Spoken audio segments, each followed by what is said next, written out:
असम और मेघालय में हल्के कोहरे की संभावना, तो नागालैंड और मणिपुर में भी हल्के कोहरे के आसार। तटीय आंध्र प्रदेश और रायलसीमा में 2 दिन कुछ जगह बारिश का अनुमान। अंडमान निकोबार के कई हिस्सों में बरसेंगे बादल। और केरल के कोषिकोड में अधिकतम तापमान रहा 35.1 डिग्री सेल्सियस। पश्चिमी राजस्थान के चूरू में न्यूनतम तापमान 5.8 डिग्री सेल्सियस हुआ दर्ज। नमस्कार, आप सभी का स्वागत मौसम खबर में। मैं हूं मुकुल शर्मा। मौसम खबर में आपको बताएंगे देश के किन हिस्सों में होगी बारिश, कहां चल सकती हैं तेज हवाएं और कैसी रहेगी तापमान की चाल। साथ ही ऐसे मौसम में किसानों के लिए क्या है विशेषज्ञों की सलाह। लेकिन आइए सबसे पहले जान लेते हैं मौसम की खास खबरें। क्या कुछ खास रहेगा मौसम में, आइए जानते हैं। आज और कल केरल में बिजली चमकने के साथ ही तेज हवाओं की संभावना जताई गई है। लक्षद्वीप में कल बिजली चमकने के साथ ही तेज हवाएं चलने का अनुमान है। आज अंडमान निकोबार में कहीं कहीं मूसलाधार बारिश के आसार हैं। अंडमान निकोबार में आज बिजली चमकने के साथ ही तेज हवाएं चल सकती हैं। वहीं 2 दिन दक्षिण पश्चिम बंगाल की खाड़ी में 44 से 55 किलोमीटर प्रति घंटे की रफ्तार से तेज हवाएं चलने का अनुमान है। फिलहाल मछुआरों को इन इलाकों में ना जाने की सलाह जारी की गई है। और आइए अब बुलेटिन में आगे बढ़ते हैं, बात करते हैं बारिश के अनुमान की। अगले 2 दिनों की अगर बात की जाए, देश के किन किन हिस्सों में बारिश हो सकती है और कहां कहां मौसम साफ बना रहेगा, आइए जान लेते हैं इस रिपोर्ट में। मौसम विभाग के अनुसार आज और कल जम्मू कश्मीर और लद्दाख में बारिश नहीं होगी। हिमाचल प्रदेश और उत्तराखंड में 2 दिन बारिश का अनुमान नहीं है। इसके अलावा 2 दिन पंजाब, हरियाणा और दिल्ली में बारिश के आसार नहीं है। पूर्वी और पश्चिमी उत्तर प्रदेश में 2 दिन बादल नहीं बरसेंगे। साथ ही 2 दिन पूर्वी और पश्चिमी राजस्थान में बारिश नहीं होगी। मौसम विभाग की माने तो पूर्वी भारत में 2 दिन बिहार, झारखंड और ओडिशा में बारिश की संभावना नहीं है। गांगे पश्चिम बंगाल में 2 दिन बारिश नहीं होगी। 2 दिन उप हिमालय, पश्चिम बंगाल और सिक्किम में भी बारिश की संभावना नहीं है। दूसरी ओर 2 दिन अरुणाचल प्रदेश में बारिश की संभावना फिलहाल नहीं है। असम और मेघालय में भी 2 दिन बादल नहीं बरसेंगे। साथ ही नागालैंड, मणिपुर, मिजोरम और त्रिपुरा में भी 2 दिन बारिश नहीं होगी। मध्य भारत की बात करें तो 2 दिन पूर्वी और पश्चिम मध्य प्रदेश में बारिश का अनुमान नहीं है। छत्तीसगढ़ और विदर्भ में 2 दिन यहाँ भी बारिश का अनुमान नहीं है। पश्चिम भारत में 2 दिन गुजरात और सौराष्ट्र कच्छ में भी बारिश की संभावना नहीं है। साथ ही 2 दिन कोंकण, गोवा, मध्य महाराष्ट्र और मराठवाड़ा में भी पानी नहीं बरसेगा। दक्षिण भारत की बात करें तो 2 दिन तटीय आंध्र प्रदेश और रायलसीमा में कुछ जगह बारिश का अनुमान है। तेलंगाना में 2 दिन बारिश नहीं होगी। तमिलनाडु और पुडुचेरी में 2 दिन कुछ इलाकों में बारिश की संभावना है, जबकि 2 दिन तटीय कर्नाटक में बादल नहीं बरसेंगे। उत्तरी और दक्षिणी आंतरिक कर्नाटक में 2 दिन कहीं कहीं बारिश हो सकती है। केरल और लक्षद्वीप में 2 दिन कई जगह बारिश के आसार हैं। वहीं 2 दिन अंडमान निकोबार में भी कई स्थानों पर बारिश का अनुमान जताया गया है। तो जाना आपने बारिश की स्थिति क्या रहेगी, लेकिन बात अगर करें पिछले 24 घंटों के दौरान देश के किन हिस्सों में बारिश दर्ज की गई, आइए जानते हैं। मध्य महाराष्ट्र में कहीं कहीं बारिश दर्ज की गई। तटीय आंध्र प्रदेश में भी कुछ जगह बारिश हुई। तेलंगाना और रायलसीमा में भी कहीं कहीं बारिश हुई। तमिलनाडु में इक्का दुक्का स्थानों पर बादल बरसे। उत्तरी आंतरिक कर्नाटक में भी कहीं कहीं पानी बरसा। केरल में इक्का दुक्का हिस्सों में बारिश दर्ज की गई।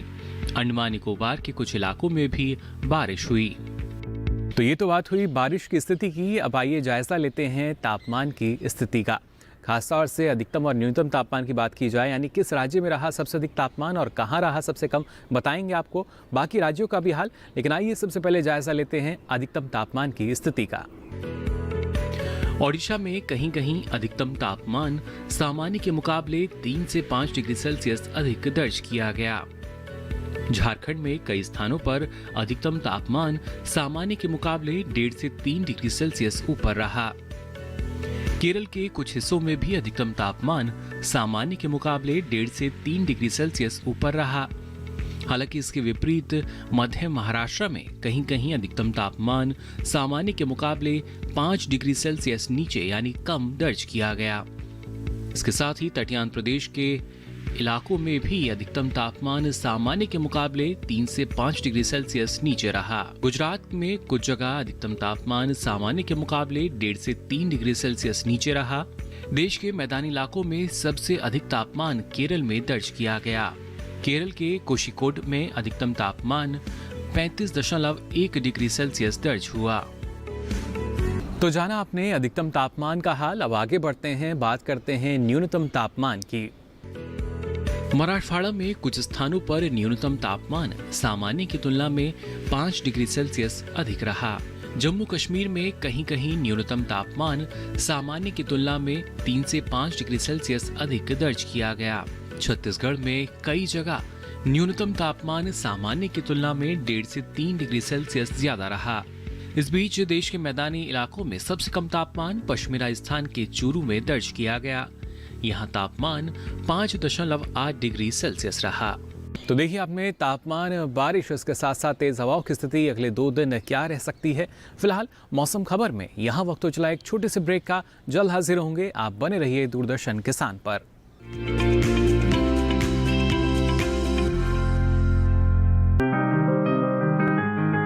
बीमारियों से कैसे बचेगी फसल? मवेशियों की मुश्किलों का क्या है हल? कहां से लाएं बीज, कितनी लगेगी खाद? किसानों के हर फोन का विशेषज्ञ देंगे जवाब। देखिए हेलो किसान लाइव सोमवार से शुक्रवार शाम 6 बजे।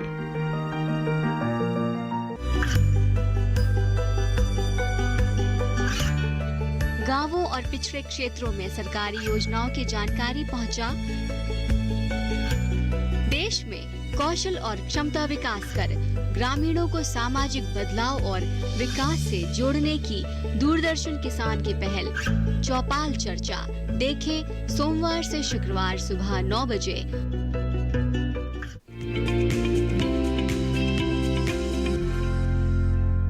ब्रेक के बाद आप सभी का एक बार फिर स्वागत मौसम खबर में। ब्रेक पे जाने से पहले आपने जाना देश के किन किन हिस्सों में बारिश की संभावना बनी हुई है और कहां मौसम साफ बना रहेगा। खासतौर से दक्षिण भारत की अगर बात करें तो यहां पर लगातार बारिश की स्थिति कई जगह देखने को मिली।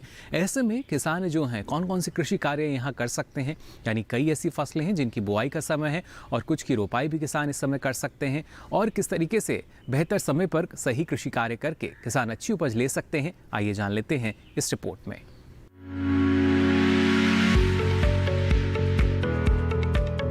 तमिलनाडु के कावेरी डेल्टा इलाके के किसान इस समय धान, कपास, उड़द और मूंगफली के अलावा सब्जियों के खेतों में पानी न रुकने दें। इन इलाकों में प्रभावित पौधों को सीधा करें। इसके साथ ही गन्ना और केले के पौधे पर मिट्टी चढ़ाएं। तमिलनाडु के कराईकल और पंडिचेरी के किसान भी धान, रागी और अदरक के खेतों से पानी बाहर निकालें। यहाँ फलों को रोग और कीटों से बचाने के लिए बागों की सफाई करें। पश्चिमी तमिलनाडु में जिन किसानों ने चने की बुआई की है वे खेतों से अतिरिक्त पानी बाहर निकालें। वहीं दक्षिणांतरी कर्नाटक में काटी गई रागी और मक्के की फसल को बारिश से बचाने के लिए तिरपाल से ढकें। इसके साथ ही यहाँ के किसान मूंगफली की खुदाई के अलावा रागी और मक्के की कटाई करते रहें। दक्षिणांतरी कर्नाटक में ही केला और टमाटर को तेज हवाओं से बचाएं। इसके साथ ही यहाँ के किसान इस समय काबुली चना, सोयाबीन, चना, मूंग, उड़द और मटर की बुआई कर सकते हैं। यही इस समय प्याज, लहसुन, टमाटर, बैंगन, मिर्च, मटर, तरबूज और गाजर की बुआई भी की जा सकती है। उत्तरी आंतरिक कर्नाटक में गेहूं, काबुली चना, मूंगफली और ज्वार की बुआई का काम पूरा कर लें। यही गन्ने की रोपाई भी करते रहें किसान। तटीय कर्नाटक के किसान उड़द, मूंग और सेम के अलावा बैंगन, खीरा, चौलाई और करेला के अलावा कद्दू वर्गीय सब्जियों की बुआई कर लें। वहीं आंध्र प्रदेश के प्रकाशम जिले के किसान इस समय अरहर, उड़द और सब्जियों के खेतों से पानी निकालें।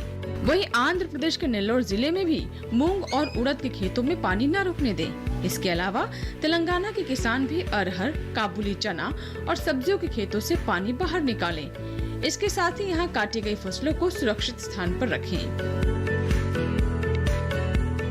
और आइए अब आगे बढ़ते हैं। आज की फसल में बात करते हैं गाजर की। जी हाँ, अगर आप इसकी खेती करना चाहते हैं तो कई ऐसी महत्वपूर्ण बातें हैं जिनका ख्याल आपको रखना होगा। फिर चाहे उन्नत किस्म की बात की जाए या उचित प्रबंधन की हम बात करें, इन तमाम जानकारी के लिए आइए नजर डाल लेते हैं इस खास रिपोर्ट पर भी।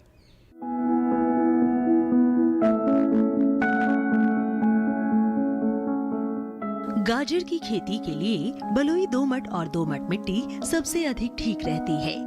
जिस खेत में आप गाजर बो रहे हो उसमें से पानी निकालने का पूरा प्रबंध होना चाहिए। मेड़ों पर फसल बोने से जल भराव का खतरा कम हो जाता है। 1 हेक्टेयर के लिए 5 से 6 किलो बीज पर्याप्त होते हैं। बोने से पहले खेत की मिट्टी को भुरभुरा बना ले। कतार से कतार के बीच की दूरी करीब 30 सेंटीमीटर होनी चाहिए। बोते समय 1 हेक्टेयर जमीन में 30 किलो नाइट्रोजन, 40 किलो फास्फोरस और इतनी ही मात्रा में पोटेशियम देनी चाहिए। बुआई के 25 से 30 दिन बाद 15 किलो नाइट्रोजन दे दे और 45 से 50 दिन बाद भी 15 किलो नाइट्रोजन प्रति हेक्टेयर के हिसाब से दे। जब बीज उगाए तो 8 से 10 दिन के अंतराल पर सिंचाई करें। गाजर की फसल के साथ अनेक खरपतवार उगाते हैं जो भूमि में नमी और पोषक तत्व लेते हैं, जिसके कारण गाजर के पौधों का विकास और बढ़वार पर प्रतिकूल प्रभाव पड़ता है। इन्हें खेत से निकालना बहुत आवश्यक हो जाता है। निराई करते समय पंक्तियों से आवश्यक पौधे निकालकर मध्य की दूरी अधिक कर देनी चाहिए। साथ ही बढ़ी हुई जड़ों में हल्की निराई गुड़ाई करते रहना चाहिए। गाजर की फसल पर मुख्य रूप से छोटे छोटे कीड़े मकोड़ों का प्रकोप होता है। इसकी रोकथाम के लिए नीम का काढ़ा पंप की मदद से 10 से 15 दिन के अंतराल पर छिड़काव करें। गाजर की फसलों में आर्द्र गलन रोग के कारण बीज के अंकुरित होते ही पौधे संक्रमित हो जाते हैं, जिससे तने का निचला भाग जो भूमि की सतह से लगा रहता है सड़ जाता है। फलस्वरूप पौधे वहीं से टूटकर गिर आते हैं। इस रोग की रोकथाम के लिए विशेषज्ञों की सलाह पर बीजोपचार कर ले। गाजर की जड़ों की खुदाई तभी करें जब वे पूरी तरह विकसित हो जाए। खेत में खुदाई के समय पर्याप्त नमी रखें। साथ ही फसलों को सुखाकर उचित स्थान पर भंडारित करें।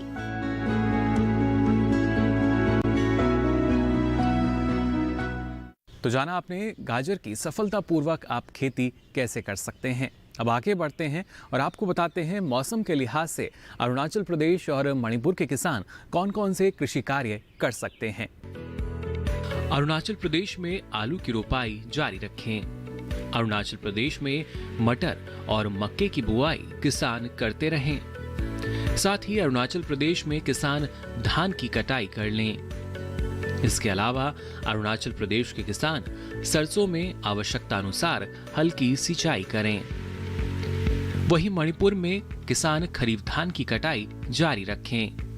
मणिपुर में किसान आलू की रोपाई और अदरक की खुदाई कर सकते हैं। मणिपुर में रबी मक्का और मसूर की किसान बुआई करें।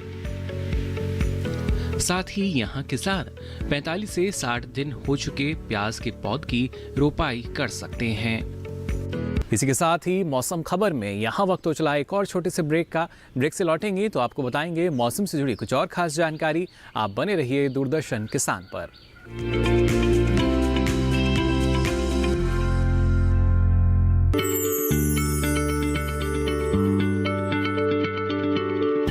क्या आप किसी बीमारी से परेशान हैं? चाहते हैं डॉक्टर की सलाह? तो हम हैं आपके साथ। बताएंगे आपको जीने की राह। समस्याएं आपकी, समाधान देश के मशहूर विशेषज्ञों के। घर बैठे बात करें देश के जाने माने डॉक्टरों से। हमारे लाइव प्रोग्राम स्वस्थ किसान में हर शनिवार शाम 6 बजे से 7 बजे तक। ये कामयाबी है अन्नदाता की। ये कहानी है खेत और खलिहानों की। कैसे करें अपने पशुओं की देखभाल, जानिए गांव-गांव के किसानों का हाल। देखिए गांव किसान सोमवार से शुक्रवार दोपहर 12 बजे सिर्फ डीडी किसान पर।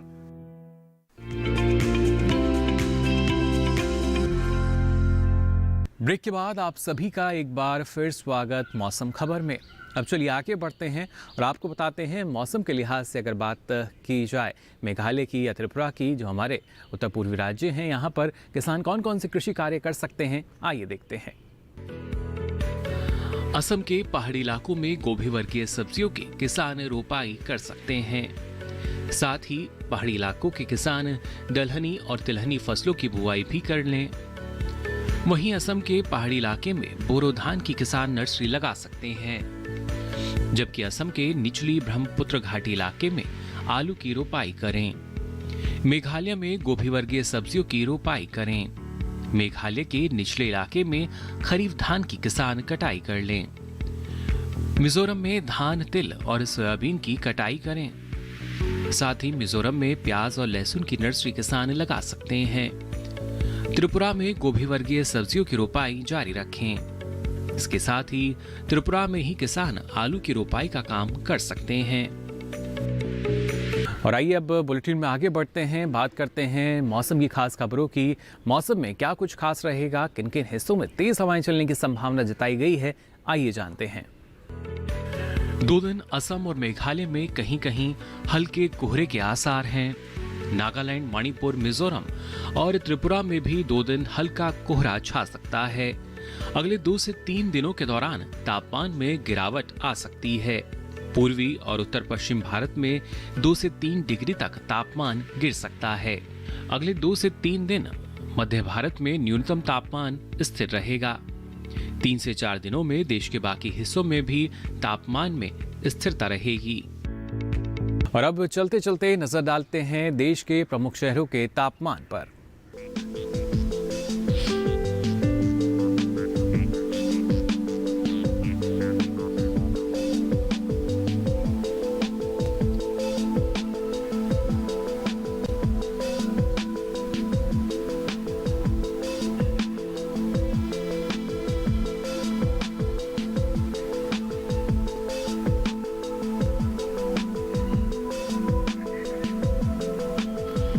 तो फिलहाल के लिए इस बुलेटिन में बस इतना ही। मौसम की ताज़ा जानकारी और कृषि सलाह के साथ फिर होंगे हाजिर। तब तक के लिए दीजिए